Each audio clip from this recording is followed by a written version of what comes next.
y'all a happy Thanksgiving. I'm Nicholas and this is my papa Carlos. What's up? And welcome back to NC Niner Talk, our instant reaction to the Thanksgiving W against the Seahawks at Lumen Field. You know, it's supposed to be the 12th man, but Niners really invaded once again in another stadium. So it was a great dub, 31-13. And it was very dominant, you know. Yeah, from the get-go. From the get-go. And I don't know if it's just because Geno Smith wasn't 100% or that Niners defense is just that good. And it looks like since that Chase Young trade, they've had 15 sacks in the last 3 games. So his presence on that defensive line is just huge, especially for Nick Bosa, who had 2 sacks in this game.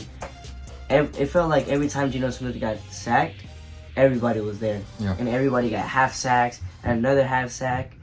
And their offense really didn't go anywhere, except when the Niners were just like, basically just like in those last moments where they just kind of drove down the field on those like last drives. But that's really it. They didn't even score offensive touchdown if it wasn't for that mistake from Brock Purdy, which is gonna happen. So no need to get mad at that because Brock Purdy played a solid game once again. 21-30, 209 yards. Had a touchdown, a dot to Brandon Ayuk, who had 2 catches and 50 yards. Debo got brought back into the passing game with 7 receptions, 79 yards. And CMC, I mean, like, what do you got to say? Like, has another dominant game with 19 rushes, 114 yards, 2 touchdowns. Just a dominant game all overall. Yeah, I mean, today was one of those games that we talked about that we needed to have just to put ourselves, put a little separation on the NFC West division, which we did. Now we're up 2 games. And it was on national TV. And on national TV. So, I mean, this was those key games that, we have to have on national TV. Thanksgiving, everybody's home, everybody's probably not that because of the dinners and everything, yeah.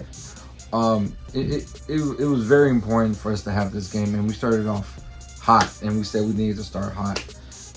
We started on fire. Very hot. I mean, this Seattle team couldn't do nothing for the first half.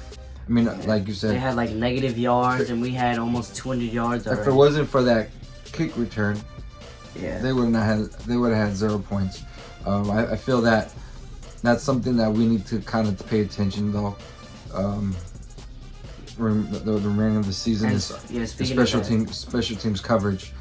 We've given up a couple, big returns this season already, and I feel that can be that's the difference between good field advantage. I'm like a field advantage when it comes to like where the offense starts. We can't give a team good field field position because they're just gonna score a touchdown. I mean that's not luckily. We clamped down. I mean, our defense was hitting all cylinders. Our cornerbacks. I mean, our cornerbacks. Ambry Thomas, Mooney Ward. Like, I mean, everybody started hating on Tarvarius Ward. Like, the secondary, we need a new corner. Tarvarius Ward will hold it down, and he's just a beast. He made it look easy today. He made it look Metcalf, easy, and who's a beast. Especially Metcalf, because him and Metcalf been going at it. And to be honest, I didn't even see Metcalf at the end of the game. I don't know. I mean, he was even. I don't know if he was even in. I mean, the targets weren't even to him anymore. So yeah, and Ambry Thomas stepped up once again with an interception, with a beautiful interception actually.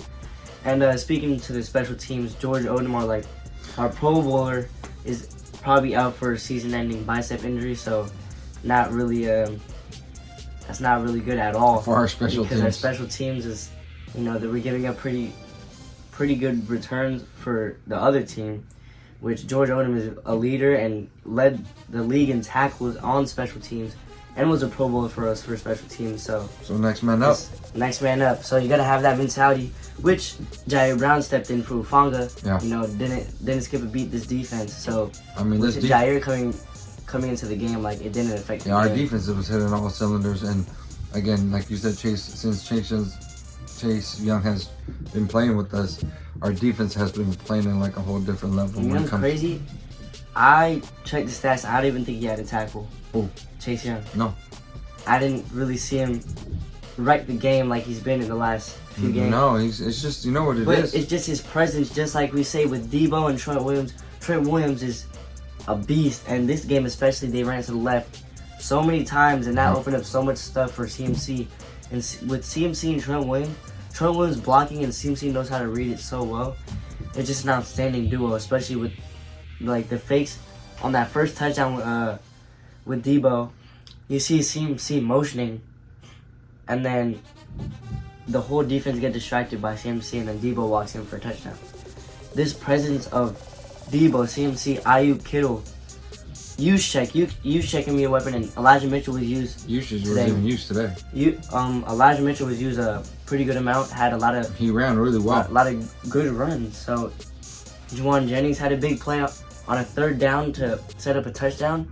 That was a huge play. So, to be able to use all and every single one of your weapons, you're gonna win games, and especially with the defense. On the road, third game in a row, we dominated a team. We dominated a 500 and above team, not 500 and below team. Unlike our so-called rivals in Texas, who beat up on the weak, and everybody calls them Super Bowl contenders and all that crap. It is what it is. Anyways, solid game overall.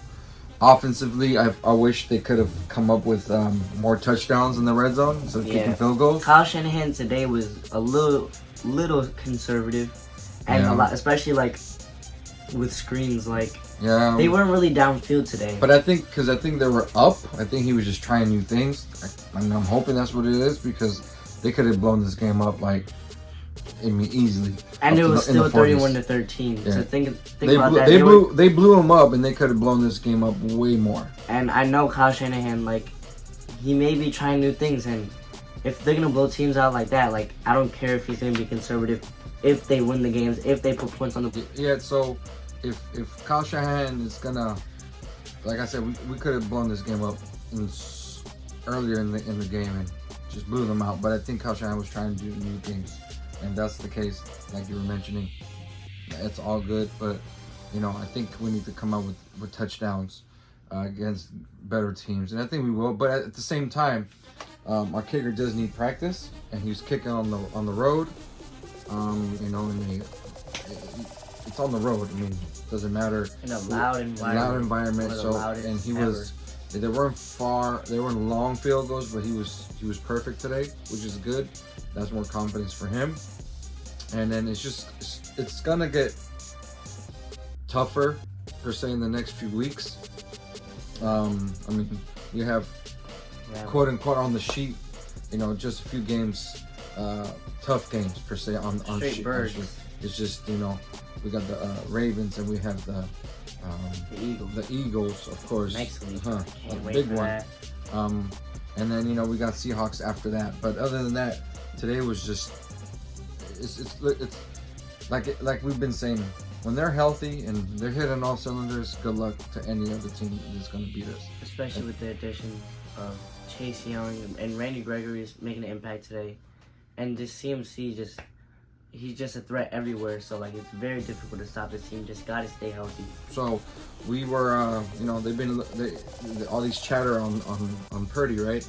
So he has weapons, and they're always up. So it's kind of like a negative on him. It doesn't make sense, especially if he's part of the reason why they're up, right? So they went through a little stretch where it was kind of like, I don't know if there was play calling or there was a lot of, I don't know. I don't know if it had to do with play calling or not, but they went through a little stretch, right? It was miscommunication. Something was off. I don't know. So it was a lot of started the second half. Yeah, deal with the play calling. So the third quarter was the worst quarter they had in the whole game, right? Purdy throws an interception. He kind of threw it high. It was one of those things that got tipped, and the defender was right there. It wasn't like the defender was playing good defense, and he caught and he read, or he didn't see the linebacker, and he read him. I think he just kind of threw it up high. Okay, that could happen, and it had to be. And that was his first touchdown an interception for a touchdown, right? So we want to talk adversity, they're up still, but still the momentum's kind of going on the other way. It shifted, right? Like you can tell a lot that it shifted. To Seattle was coming down. Then here it comes, run, and just to pretty much put the game away. He comes up with a dime. It was a dime. A dime. In between, So there was a box. It's like 4. There's a box of 4 with Ayuk in the middle. So I don't know what this guy needs to do to prove to everybody that this guy is elite.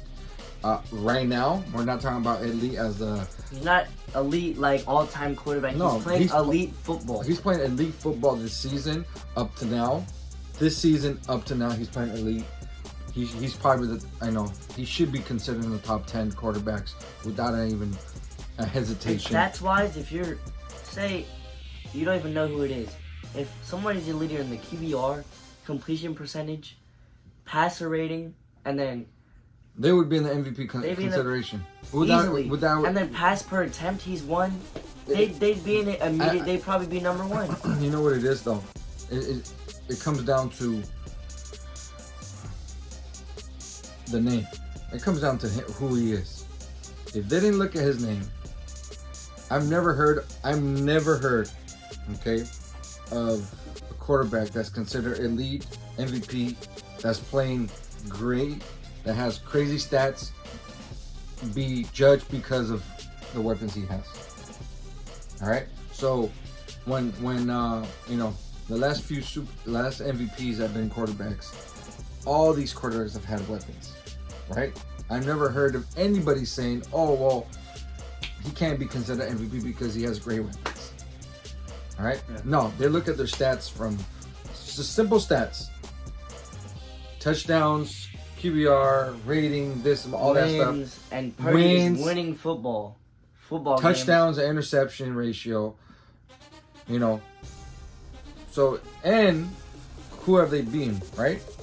Yeah. What teams have they been? And I hear people saying Dak is the best quarterback in the league right now. Maybe stat-wise he is, but we got to put in perspective. Who the hell is he playing? We can't punish him because he's playing garbage teams, right? He's supposed to dominate garbage teams, but let's not get ahead of ourselves that Dak and the Cowboys are a great team because they're beating up on, garbage tomato teams. Cans. Let's just say that, tomato cans. So if they're beating, 500 and up win percentage teams, and they haven't beat one of those this whole season. They're 0-2. All right. So let's just press the brakes. Give Purdy his credit, just for now, just for this season. I mean, this dude's balling out. And I don't know what else he needs to do. Yeah, he had 3 games stretch that he didn't do too well. Okay. So who's not gonna have that ever? One quarterback this season, the top quarterbacks this season, hasn't had a bad game. And against the Browns, he drove them down. They missed the field goal. Got a concussion in the Vikings game. Got a concussion. Bengals game, I'll give you that, where he made very bad mistakes, but but it's gonna happen in football games. And Brock Purdy has come back. He's come back 3 games straight. I mean, what else is gonna have to do? But it's okay.